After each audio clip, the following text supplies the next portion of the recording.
Good morning students. Exercise 4.1 determinants 1 to 6 question तक किए थे हम। आज करेंगे 7th और 8th क्वेश्चन। 7th और 8th सेम है। Find the values of x if determinant of 2 4 5 1 is equal to 2x 4 6x। First part है ये हमारे पास। तो डिटर्मिनेंट, दो डिटर्मिनेंट की वैल्यू इक्वल है, इसका मतलब इनको कैलकुलेट करना आपको। कैलकुलेट कैसे करना, आपको वही क्रॉस करना है। 2 × 1 -5 × 4, यहाँ हो जाएगा 2x × x -6 × 4। तो दोनों की कैलकुलेशन की। यहाँ आ गया आपका 2 - 20 दैट इज़ -18। यहाँ आ गया 2x² -24, इधर आगे +24 हो जाएगा। यहाँ से x² की वैल्यू फाइंड की हमने, ये आई 3, तो x की वैल्यू हो जाएगी ±√3। क्वाड्रेटिक है तो दो आंसर आएंगे। इसी तरह सेम सेकंड पार्ट है हमारे पास। 2 3 4 5 x3 2x5 ये गिवन है, इसको इवैल्यूएट करना है। 2 × 5 -4 × 3 x × 5 -2x × 3, तो ये हो जाएगा 10 - 12 -2। यहाँ 5x - 6x that is -6। On simplify we can get x is equal to 2। तो x की वैल्यू निकालनी थी आपको। नेक्स्ट में है हमारे पास 8th क्वेश्चन में x to 18x 6 to 18 6, then x is equal to, ये चार ऑप्शन गिवन है आपको ABCD। आपको सेम 7th की तरह इसको इवैल्यूएट करना है और वहाँ से x की वैल्यू निकालनी है और चेक करना है ABCD में से कौन सी ऑप्शन आएगी। अगर लीनियर इक्वेशन होएगी तो एक आंसर होगा, अगर क्वाड्रेटिक बनेगी तो दो आंसर आएंगे। तो इसको खुद सॉल्व करना है आपको 8th क्वेश्चन को। नेक्स्ट आ रहा है हमारे पास 4.2। इम्पॉर्टेंट एक्सरसाइज है, एक क्वेश्चन श्योर आता है इसमें से। उससे पहले कुछ प्रॉपर्टीज़ हैं इसकी डिटर्मिनेंट्स की, वो देखते हैं। सबसे पहले है property number 1, the value of determinant remains unchanged if row and column are interchange. अगर रो और कॉलम इंटरचेंज कर दिए जाएँ तो रिज़ल्ट सेम रहता है। मतलब क्या है आपका कि फर्स्ट प्रॉपर्टी में आपको ये बता रहा है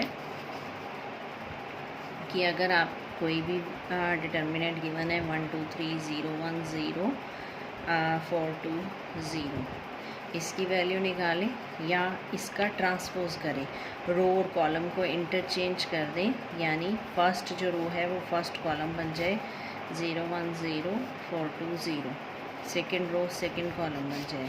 यानी ए की वैल्यू निकालें, डिटर्मिनेंट ऑफ ए निकालें या ए ट्रांसपोज निकालें, result will be same. Check करें। 1 × ये हो जाएगा 0 - 0 -2 × 0 - 0 +3 × ये हो जाएगा 0 - 4, ये आया आपका -12। आप ए डैश निकालते हैं, ये तो डिटर्मिनेंट ऑफ ए था। डिटर्मिनेंट ऑफ ए डैश निकालें, क्या बनेगा 1 × 0 - 0, फिर सेकंड 0 है तो थर्ड पे चलते हैं सीधा, 4 × 0 -3, तो ये 4 × ये तो 0 हो गया, ये आ गया आपका 4 × -3 -12। इसका मतलब फर्स्ट प्रॉपर्टी में क्या आया, डिटर्मिनेंट की वैल्यू या फिर उसमें रो और कॉलम इंटरचेंज कर दें, यानी ट्रांसपोज का डिटर्मिनेंट निकालें, रिजल्ट विल बी सेम। ये थी फर्स्ट प्रॉपर्टी आपकी। सेकेंड प्रॉपर्टी आ रही है हमारे पास, property number 2, if any two rows of determinant are interchange the sign of determinant changes. अगर कोई भी दो रो या दो कॉलम, एक चीज़ या तो दो रो या दो कॉलम इंटरचेंज किए जाएं तो डिटर्मिनेंट का साइन चेंज हो जाता है। कैसे चेंज हो जाता है, जैसे आपके पास डिटर्मिनेंट लिया मैंने 1 0 1 0 2 4, यहाँ लिया मैंने 1 2 3, इसकी वैल्यू निकालते हैं। और या फिर हम कोई भी दो रो या कॉलम इंटरचेंज करते हैं। इंटरचेंज का सिंबल क्या है, जैसे ये फर्स्ट रो है, ये सेकंड रो है, तो हम R1, ये इंटरचेंजेस का सिंबल है, इंटरचेंजेस R2, यानी फर्स्ट रो और सेकंड रो को इंटरचेंज करते हैं। जो सेकंड रो है वो फर्स्ट बन जाएगी और वो फर्स्ट है वो सेकंड बन जाएगी। तो आप देखते हैं इसमें क्या इफ़ेक्ट पड़ता है। इसका डिटर्मिनेंट सॉल्व करें तो 1 × 6 - 8, फिर ये 0 आ जाएगा, फिर +1 × 0 - 2, तो ये बन गया आपका -2 और ये भी बन गया -2, तो रिज़ल्ट कितना आया आपका -4। इसको चेक करते हैं, फर्स्ट वन तो ज़ीरो ही है, फिर -2, 2 के कॉरस्पॉन्डिंग रो और कॉलम छोड़ेंगे, 1 × 3 -1 +4, इसके कॉरस्पॉन्डिंग रो और कॉलम छोड़ेंगे तो ये हो जाएगा 2 - 0। तो ये कितना हो गया, -2 × 2 +4 2 ज़ा 8, -2 × 2 -4 + 8, ये आ गया 4। यानी कोई भी दो रो या कॉलम इंटरचेंज करेंगे तो डिटर्मिनेंट का साइन चेंज हो जाएगा। अगर वो पॉजिटिव है तो नेगेटिव हो जाएगा और नेगेटिव है तो पॉजिटिव हो जाएगा। डेल्टा चेंजेस टू -डेल्टा अगर हम रो या कॉलम इंटरचेंज करें तो। अब आ रही है प्रॉपर्टी नंबर 3।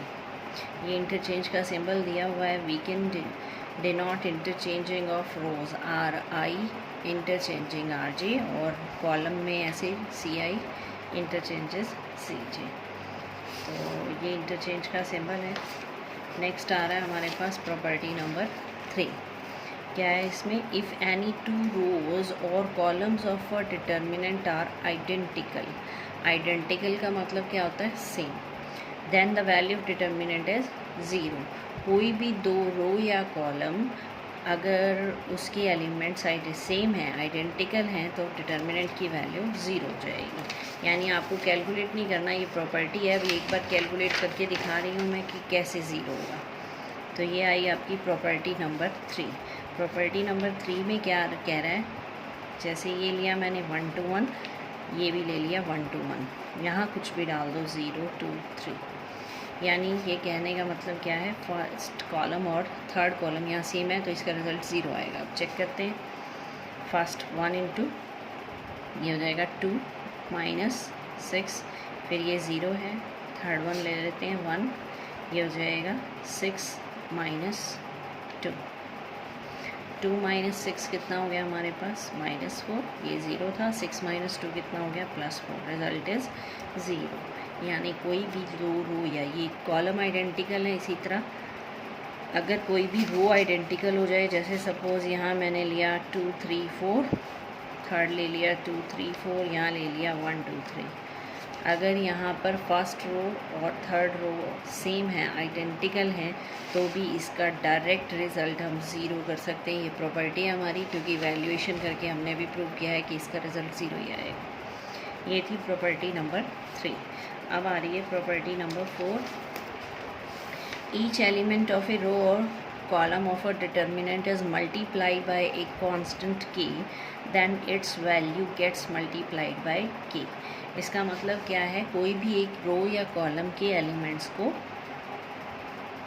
अगर हम किसी कांस्टेंट से मल्टीप्लाई कर दें, k का मतलब यहाँ कुछ भी हो सकता है, 2 3 4 -2 -4, कुछ भी मल्टीप्लाई कर दें, तो रिज़ल्ट में क्या इफ़ेक्ट पड़ेगा, जो रिज़ल्ट है उसमें k से मल्टीप्लाई हो जाएगा। आप फॉर एग्ज़ाम्पल हम देखते हैं, यहाँ से लिया मैंने 0 1 1 2 0 2 4 1 3, ये एग्ज़ाम्पल सेकंड वाले में से ही लिया मैंने, सेम डिटर्मिनेंट, इसका रिज़ल्ट कितना आया था, 4। अब हम इसके किसी भी एक रो या कॉलम को 2 से मल्टीप्लाई कर देते हैं। क्या करते हैं हम, सेकंड रो चेंजेस, ये चेंजेस का सिंबल है, second row changes 2 times of R2, second row को 2 से मल्टीप्लाई कर देते हैं, सिर्फ सेकंड रो को, तो ये 2 0 2 हो जाएगा। अब देखते हैं रिज़ल्ट पे क्या इफ़ेक्ट पड़ता है। अब ये फर्स्ट वन तो 0 ही है, सेकंड -2, कॉरस्पॉन्डिंग रो और कॉलम छोड़ेंगे, ये हो जाएगा 2 3 ज़ा 6 -1 × 2 2 +4, 4 के कॉरस्पॉन्डिंग रो और कॉलम छोड़ेंगे तो क्या हो जाएगा, 2 2 ज़ा 4 -0।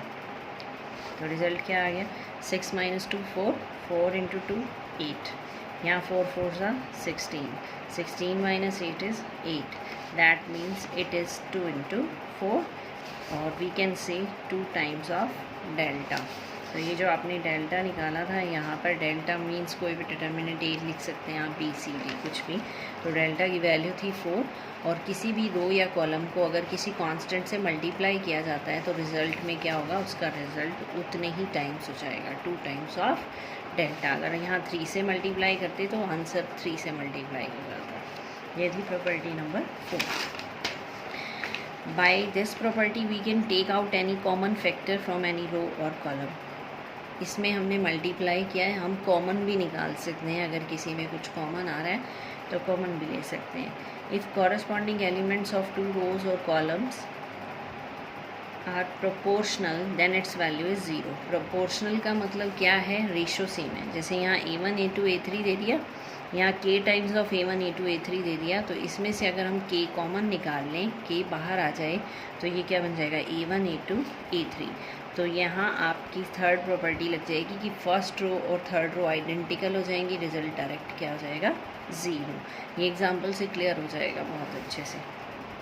कहने का मतलब सिर्फ इतना है कि आप कॉमन निकाल सकते हो अगर पूरी रो या कॉलम में से कुछ भी कॉमन आ रहा है तो। नेक्स्ट आ रहा है प्रॉपर्टी नंबर 5। इफ़ सम और ऑल एलिमेंट्स ऑफ रो और column of determinant are expressed as sum of 2 or more terms, then determinant can be expressed as sum of 2 determinants। कोई भी एक रो या कॉलम दो डिटर्मिनेंट, दो वैल्यूज़ का सम दे रखा है, तो आप उसको 2 डिटर्मिनेंट में सेपरेट कर सकते हैं। कैसे कर सकते हैं, प्रॉपर्टी नंबर 5 मीन्स आपके पास यहाँ पर मैंने दे दिया a प्लस x, यहाँ दे दिया b plus y c plus z. ये एग्जाम्पल दिया मैंने, क्वेश्चन भी आएंगे इस टाइप की। यहाँ कुछ भी दे दिया मैंने, 1 2 3 4 5 6। तो ये जो डिटर्मिनेंट है जिसमें कोई भी एक रो या कॉलम दो का सम दे रखा है, तो इस डिटर्मिनेंट को के आप 2 डिटर्मिनेंट्स बना सकते हो। सिंबल वही आ जाएगा जो बीच में दे रखा है प्लस का। तो सबसे पहले में क्या आ जाएगा, ए बी सी, यानी यहाँ पर आ जाएगा ए बी सी। और सेकंड वाले में क्या चला जाएगा, x y z, x y z. ये फर्स्ट जो था आप उसको सेपरेट कर दिया रो, बाकी एज इट इज़ रहेंगे आपकी 1 2 3 4 5 6, 1 2 3 4 5 6। यानी आप इसका रिज़ल्ट निकालें डिटर्मिनेंट को इवैल्यूएट करके, या इन दोनों का रिज़ल्ट निकाल के ऐड करें, result will be same. Means we can do it if any row or column can be given as sum of 2 elements, then we can separate it into 2 determinants by taking first one in one row and second one in another determinant। तो 2 का सम दे रखा हो तो उसको 2 determinants में बना सकते हैं। इस तरह से कैलकुलेट कर सकते हैं, क्वेश्चन ईजी हो जाएंगे इस प्रॉपर्टी से। नेक्स्ट आ रहा है हमारे पास property number 6। If to each element of any row or column of a determinant the equimultiples of corresponding elements of other row are added, then value of determinant remains same। The value of determinant remains same if we apply the operation Ri changes Ri plus Krj, means we can apply it। ये इस type की maximum use होगा ये property number 6। इसमें क्या कह रहा है, आपके पास कोई भी वैल्यू गिवन है, सपोज़ यहाँ गिवन है a b c x y z p q r, कोई भी डिटर्मिनेंट यहाँ गिवन है, तो यहाँ आप ऑपरेट कर सकते हो किसी भी रो या कॉलम में उसका कॉरस्पॉन्डिंग मल्टीपल ऐड करके। सपोज़ मैंने R1 में चेंज किया 2, R1 changes R1 plus 2 times of R2। R1 में क्या चेंज किया मैंने, R1 तो है ही, प्लस क्या कर दिया मैंने 2 times of R2। R2 corresponding element लेने हैं, 2 टाइम्स ऑफ R2 कितना हो जाएगा, 2x। यहाँ R1 plus 2 times of R2 कितना हो जाएगा, 2y। R1 plus 2 times of R2 कितना हो जाएगा, 2z। सिर्फ R1 में चेंज किया है तो ये चेंज रहेगा, R2 और R3 में कोई चेंज नहीं है तो वो एज इट इज़ रहेंगे। इसी तरह मैंने ये रो में किया है, ऐसा हम कॉलम में भी कर सकते हैं। तो ये थी प्रॉपर्टी नंबर 6 कि आप किसी भी रो या कॉलम को चेंज कर सकते हैं। ये चेंज का सिंबल है, चेंज कर सकते हैं उसमें किसी भी और रो या कॉलम का मल्टीपल ऐड करके। 2 टाइम्स मैंने ऐड किया है, सब्ट्रैक्ट भी कर सकते हैं। ये मैक्सिमम यूज़ होने वाला है 4.2 में। R1 changes R1 plus 2 times of R2। R1 में मैंने 2 टाइम्स ऑफ R2 ऐड कर दिया, पर ये ध्यान रखना है कॉरस्पॉन्डिंग एलिमेंट्स ही ऐड होंगे। यहाँ से ये दोनों होंगे, इधर से ये दो और इधर से ये दो। नेक्स्ट है हमारे पास remarks. If delta 1 is the determinant obtained by applying this one, Ri changes k times of Rj। ये हम पहले कर चुके हैं। वही रिमार्क है कि अगर किसी रो या कॉलम को 2 से मल्टीप्लाई करें तो रिज़ल्ट भी 2 से 2 टाइम्स ऑफ डेल्टा हो जाएगा। ये हमने किया था प्रॉपर्टी नंबर 4 पे क्या किया था, किसी भी रो या कॉलम को 2 से अगर मल्टीप्लाई कर दिया है तो रिज़ल्ट में क्या फ़र्क पड़ा था, रिज़ल्ट 2 टाइम्स हो जाएगा इसका। नेक्स्ट है, if more than 1 operation like this in 1 step, अगर एक से ज़्यादा ऑपरेशन आप यूज़ कर रहे हैं, केयर शुड बी टेकन, तो बहुत ज़्यादा केयर से करने हैं। Operation should not be used in another operation का मतलब क्या है, यहाँ पर जैसे आप R1 को चेंज कर रहे हैं तो साथ दूसरा ऑपरेशन अगर आप लगा रहे हैं तो ये ध्यान रखना कि R1 नहीं ले सकते, क्योंकि R1 अब आपका चेंज हो चुका है। अब उसमें R1 नहीं ले सकते। अब R2 में आप R2 ले सकते हो, R3 ले सकते हो, बट R1 नहीं ले सकते, क्योंकि R1 अब आपका ये नहीं रहा, अब आपका चेंज हो चुका है। ये अगर लेना है तो आपको नेक्स्ट स्टेप करना पड़ेगा। इसको अगर लेना है तो we should take the next step. ये थी प्रॉपर्टीज़। कल करते हैं एक्सरसाइज 4.2। एक बार रिवाइज़ कर रही हूँ, ध्यान से देखना। सारी प्रॉपर्टीज़ बहुत इजी है। एक बार थोड़ी डिफरेंट वन लगेंगी, पर जैसे हम एक्सरसाइज में यूज़ करेंगे तो ये इजी लगेंगे। फर्स्ट प्रॉपर्टी क्या आई थी हमारे पास, कोई भी डिटर्मिनेंट गिवन है, अगर हम उसका ट्रांसपोज ले लें यानी रो और कॉलम को इंटरचेंज कर दें तो रिज़ल्ट सेम रहता है। डिटर्मिनेंट ऑफ ए और डिटर्मिनेंट ऑफ ए डैश का रिज़ल्ट सेम रहेगा। सेकंड प्रॉपर्टी क्या थी हमारे पास, कोई भी डिटर्मिनेंट गिवन है, उसकी कोई भी एक रो या कॉलम इंटरचेंज कर रहे हैं तो वो नेगेटिव हो जाएगा उसका। यहाँ -4 है, यहाँ 4 आ जाएगा। नेगेटिव है इसका मतलब क्या है कि अगर 2 बार करेंगे तो माइनस माइनस प्लस हो जाएगा। थर्ड प्रॉपर्टी में क्या था हमारे पास, कोई भी एक डिटर्मिनेंट दिया हुआ है, उसका कोई भी एक रो या कॉलम, जैसे यहाँ पर वैल्यू ली मैंने 101, इसको कैलकुलेट किया, इसका रिज़ल्ट कितना आया 0। नेक्स्ट रिज़ल्ट 0 कैसे आएगा इसका हमारे पास, थर्ड प्रॉपर्टी में क्या था, कोई भी रो या कॉलम आइडेंटिकल हो जाए। आइडेंटिकल का मतलब सेम हो जाए तो रिज़ल्ट क्या हो जाएगा 0। यहाँ क्या आइडेंटिकल है, फर्स्ट कॉलम और थर्ड कॉलम।